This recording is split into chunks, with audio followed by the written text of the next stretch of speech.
मोदी के आने के बाद मीडिया का एक सेक्शन जो है वो नरेंद्र मोदी की गोद में बैठा और वो जो चाहते हैं वो दिखाता है। मैं सिर्फ लोगों को इतना बता दूं कि जब नरेंद्र मोदी प्रधानमंत्री नहीं थे तो इसी देश का एक चैनल उसने अपने 25 साल के पूरे होने पर एक अवार्ड सेरेमनी रखी थी कि वो कुछ लोगों को देश के उनको अवार्ड देगा।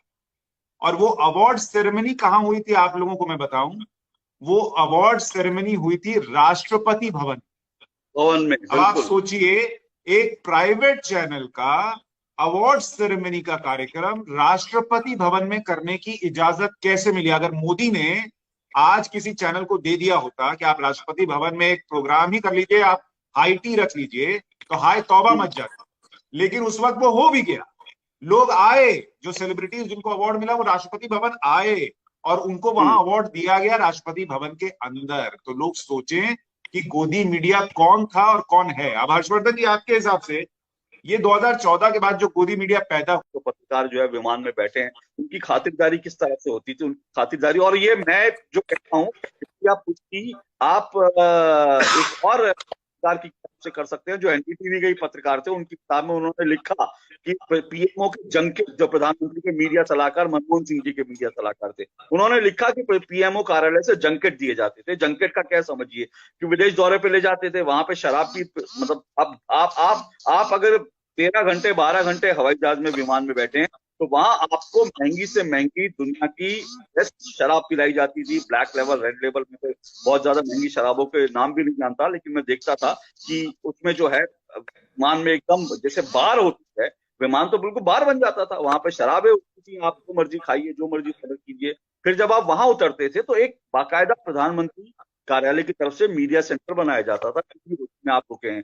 आप सोचिए कि आप अमेरिका के 5 स्टार होटल में रुके हैं, वहां पर बाकायदा आपके लिए एक मीडिया सेंटर। तो मीडिया सेंटर में ठीक है, ये मीडिया को फैसिलिटी देने के लिए होता था, जिसमें तमाम तरह की चीजें, फैक्स मशीन, फोन, वो सब जरूरी चीजें हैं, क्योंकि उस समय तो मैं उस समय की भी बात करूं जब मोबाइल नहीं होते थे, ये सब चीजें थी, ये सब चीजें अब भी होती है। लेकिन उसके साथ क्या होता था, उसके साथ साथ बाकायदा एक बार वहां पे खुलता था मीडिया सेंटर में, और वहां पर शराब रखी रहती थी, दुनिया भर की शराब, और 24 घंटे वहां आपको जो खाना खाइए। दिलचस्प बात क्या है कि वहां पर आते थे, खाते तो थे, लेकिन मैंने पहले भी इस बात का जिक्र किया, मैंने अपनी आंखों से देखा है पत्रकारों को कि वो बियर की बोतलें, शराब की 4 6 5 बोतलें अपनी ऐसे अपनी झोली में ऐसे करते थे, अपने बैग में डालते थे और अपने कमरे में ले जाते थे।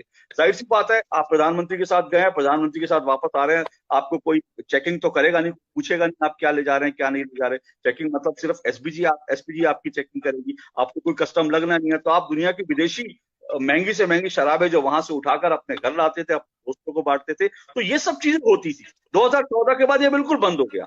अब मीडिया सेंटर होता है, लेकिन वहां पे पत्रकारों के लिए खाना नहीं होता मुफ्त का, वहां पत्रकारों के लिए मांस मछली नहीं होती मुफ्त की, वहां पत्रकारों के लिए अब नहीं होती मुफ्त की, ये सब चीजें बंद हो गई हैं। तो अब ये देखिए, जो लोग गोदी में पले बड़े, जिनका काम ही था, जो लोग इसी तरह के जंकेट पे पले बड़े। और गोदी मीडिया क्या है, धर्म यादव जी पूछ रहे हैं गोदी मीडिया क्या है।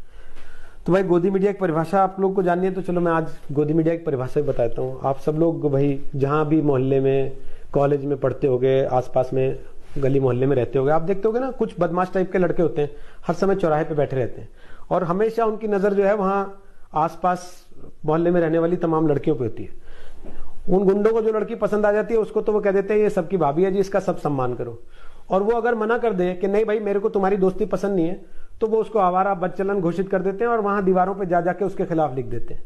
तो इस समय की स्थिति यही है कि जिन राजनीतिक पार्टियों की गोद में हम नहीं बैठे, वो दीवारों पे जा जाके लिखेंगे कि गोदी मीडिया गोदी मीडिया। उनका कहना हमारी गोद में बैठ जाओ, नहीं तो हम तुम्हें बदनाम कर देंगे कि तुम बदचलन हो। तो अब भाई क्या कहा जा सकता है, ऐसों से तो यार आप ही लोग निपट सकते हो, आप निपट लो। पहले भी आप निपट ही रहे हो, निपटा रहे हो उनको काफी समय से, आगे भी निपटाते रहना, क्योंकि आपको पता है कि भाई जब इनके हिसाब से बोले तो ये वाहवाही करने लगते हैं, जहां इनको सूट नहीं करे वहां तुरंत गोदी मीडिया चिल्लाने लगते हैं। तो बेसिकली इनका दर्द वही है जो चौराहे पे बैठे हुए उन मंचलों और गुंडों का होता है। ये है गोदी मीडिया की सच्चाई। बाकी तो जो है